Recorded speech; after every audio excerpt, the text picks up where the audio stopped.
हाँ उधर bag bag.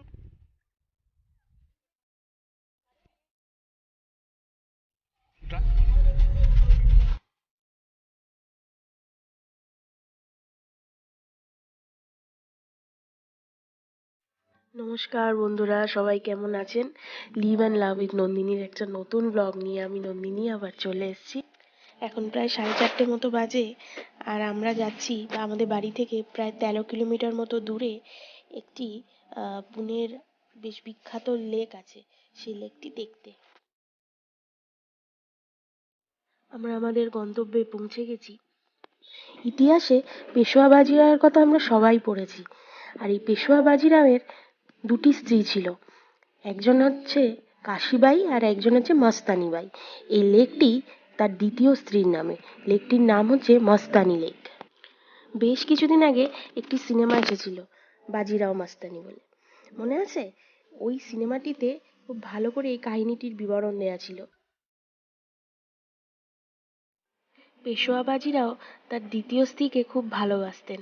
তাদের ভালোবাসার প্রতীক হিসাবে তিনি এই লেকটির নাম রেখেছিলেন মস্তানি লেক। বিকেল প্রায় হয়ে এসছে, কি অপরূপ সুন্দর লাগছে দেখুন চারপাশটা। চলুন ভেতরে যাই, দেখি। 1720 সালে পেশোয়া বাজিরাও এই লেকটি তৈরি করেন। ওই যে পাহাড়গুলো দেখছেন, ওই পাহাড়গুলিতে না প্রচুর ঝর্ণা আছে। যদিও এখন শীতকাল, এই সময় দেখা যাচ্ছে না, কিন্তু বর্ষাকালে প্রচুর ঝর্ণা থাকে। ওই ঝর্ণা থেকে জল এসে এসে এই লেকটি তৈরি হয়েছিল সেই সময়।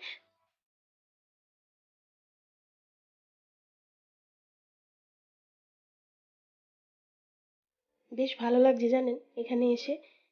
কি সুন্দর একটা হাওয়া দিচ্ছে, আর একদম পলিউশন ফ্রি। নিঃশ্বাস নিতে এত ভালো লাগছে, মন ভরে নিঃশ্বাস নিয়ে নিচ্ছি। লেকে জল বেশি নেই, তবে বর্ষাকালে এই জায়গাতে আসা যায় না। এখন অনেক কম জল দেখতে পাচ্ছি। জলে প্রচুর মাছ আছে জানেন।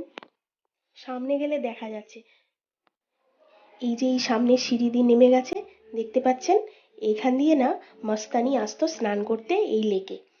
এই সিঁড়িটা যে নেমে গেছে, ভেতরে না একটা টানেল আছে। এই টানেল দিয়ে সোজা শনিবার বাড়ার সাথে যোগসূত্র করা আছে।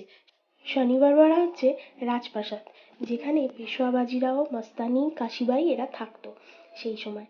আর দাঁড়ান, আমি একটু ভেতরে যাচ্ছি, নেমে দেখছি ভেতরটা কি আছে। না বাবা, আর যেতে পারলাম না, গা ছমছম করছে, কিরম লাগছে। চলুন ফিরে যাই, লেকটা কি ভালো করে দেখি। আর ওইসব রাস্তা ইউজও হয় না, অনেক দিন ধরেই বন্ধ হয়ে পড়ে রয়েছে। তবে বলা হয় ওখান থেকে নাকি পেশোয়া বাজিরাও আর মাস্তানি ওই রাস্তা দিয়ে আসতো, এসে এইখানে এসে লেকটিতে এসে বসে থাকতো, তারা গল্প করতো। আর মাস্তানি এখানে চান করতো। দেখুন এই পাহাড় দিয়ে পুরো ঘেরা রয়েছে এই লেকটা, যাতে বাইরে থেকে কেউ দেখতে না পায়, সেইভাবেই লেকটিকে একদম ঘিরে রাখা হয়েছিল।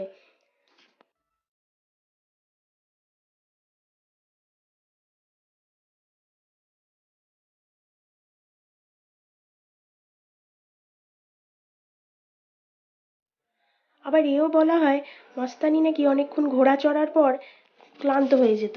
ক্লান্ত হয়ে গিয়ে এখানে সাঁতার কাটতে তার খুব ইচ্ছা করতো, তখন এই লেকটিতে এসে তিনি সাঁতার কাটতেন।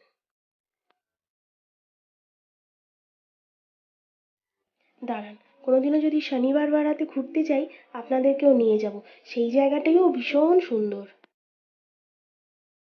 এই যে দেখছেন সুড়ঙ্গের মতো করা রয়েছে, এই রকমই সিঁড়ি এখানে প্রচুর রয়েছে। এই ভেতর দিয়ে ওই জলে যাওয়া যায়।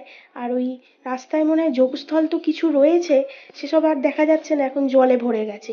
এই দেখুন এখানে একটা মন্দির রয়েছে। এটা এই মন্দিরটার নাম হচ্ছে মস্তানেশ্বর মন্দির। ভেতরে ঠিক ঢুকতে দিল না। যাই হোক, দেখেছেন কি সুন্দর লাগছে, চারিদিকটা পুরো সবুজ একদম।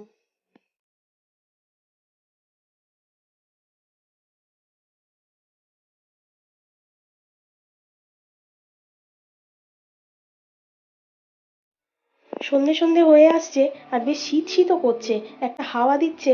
গরম জামা সেইভাবে পরে আসিনি, কিন্তু বেশ এখানটা ঠান্ডা ঠান্ডা। আসলে এই লেক থেকে বেশ ঠান্ডা হাওয়াটা আসছে, সেই জন্য একটু শীত শীত করছে।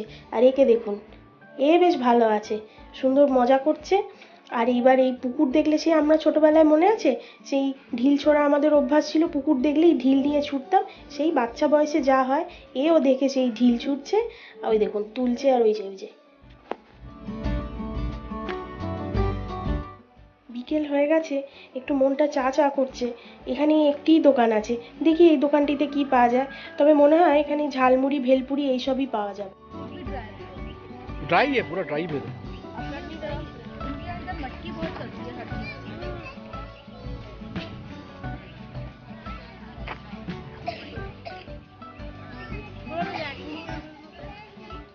খাচ্ছ পুরো 1 মিনিট।